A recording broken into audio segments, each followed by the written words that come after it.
Forget the Bermuda Triangle. This place here has actually led to the disappearances of many more people than the Bermuda Triangle in the last 30 years. Now, according to researchers, over 20,000 people have gone missing in this region, making it one of the most deadliest regions in the world. Meet the Alaskan Triangle, a loosely defined region between the cities of Juneau, Utqiagvik, and Anchorage.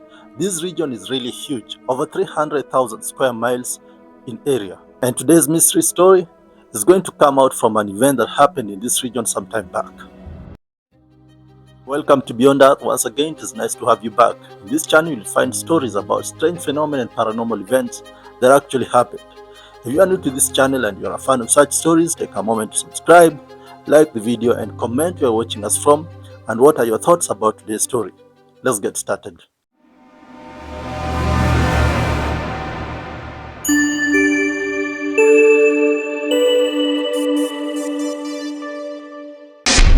Alaska is the largest, northernmost, and westernmost U.S. state located in northwestern North America.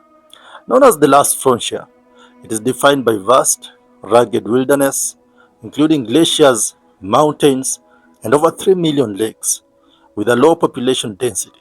Admitted in 1959, it boasts of rich native cultures and wildlife, with capital Juneau and largest city Anchorage.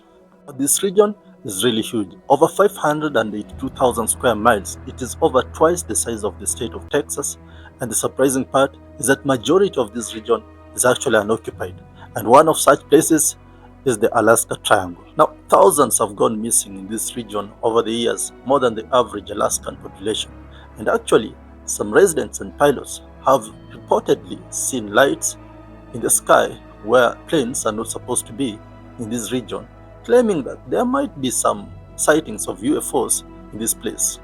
Another anomaly about this region is that pilots and navigators have reportedly said that their compasses and navigation tools tend to malfunction when they are in the Alaska Triangle. And as if that is not enough, there have been stories about cryptid creature sightings such as the Bigfoot in this region, and legends tend to add to the mystery of this place.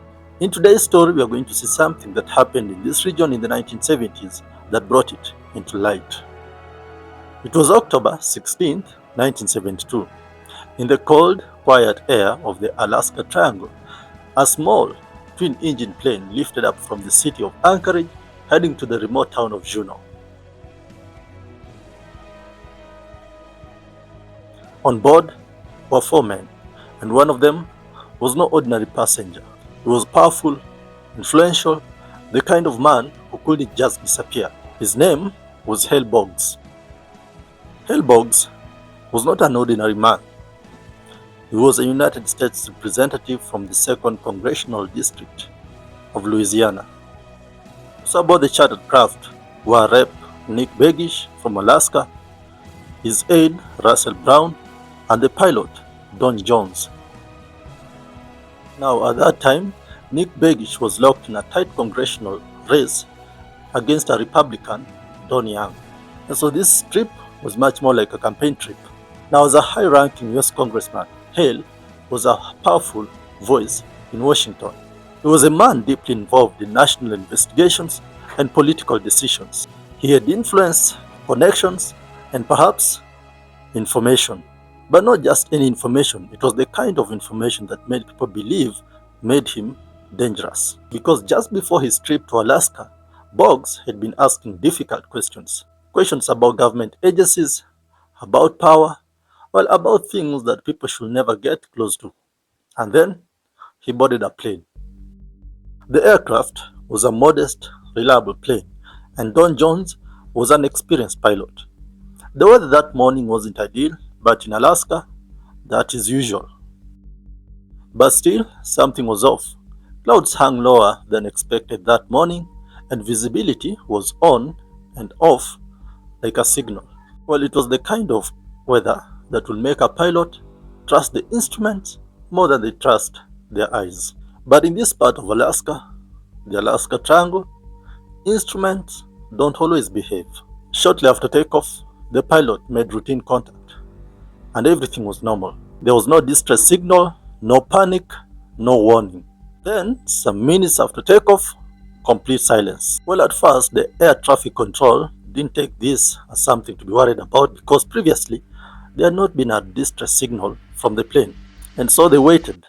But minutes turned into an hour turned into two, and the plane never checked in again. There was no radar trace of the plane, no emergency beacon, no wreckage. Now it was as if the plane had just simply stopped existing. What followed was one of the largest search and rescue missions in US history. Dozens of aircraft combed the skies.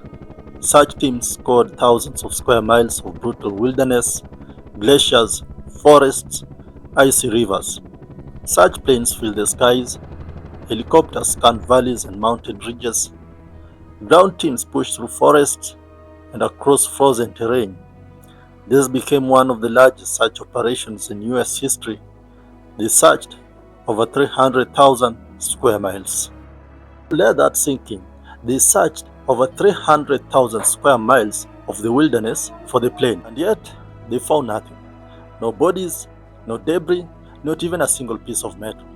It was as if the wilderness had swallowed the plane as a whole. There are very many explanations for this occurrence. Some said it was the weather, others it was the terrain, because Alaska, even on a good day, it can be very unforgiving.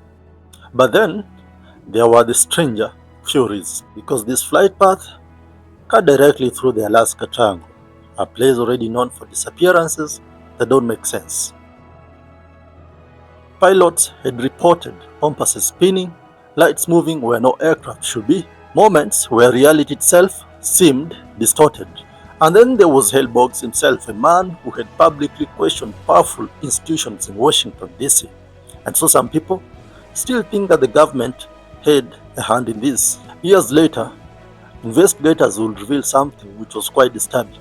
Now, even in the harshest crashes, there's always something that is found. But in this, nothing was ever found. To this day, the disappearance of Hellbogs and the three other passengers in the twin-engine airplane is still a mystery that remains unsolved. There are no answers, no closure, just a flight that took off and never came down. Somewhere out there in the endless wilderness of Alaska, the truth is still buried. Now, the scientific explanations for the Alaska Triangle mysteries are this. This region is really huge, that even weather forecasts cannot accurately predict the weather patterns for this region.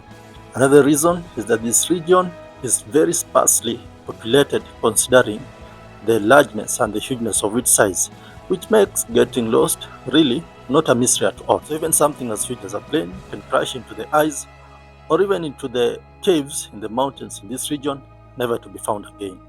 And that is the Alaskan Triangle. Let me know what you think about this triangle. Is this place real, or is it a phenomenon such as the Bermuda Triangle off the coast of Florida?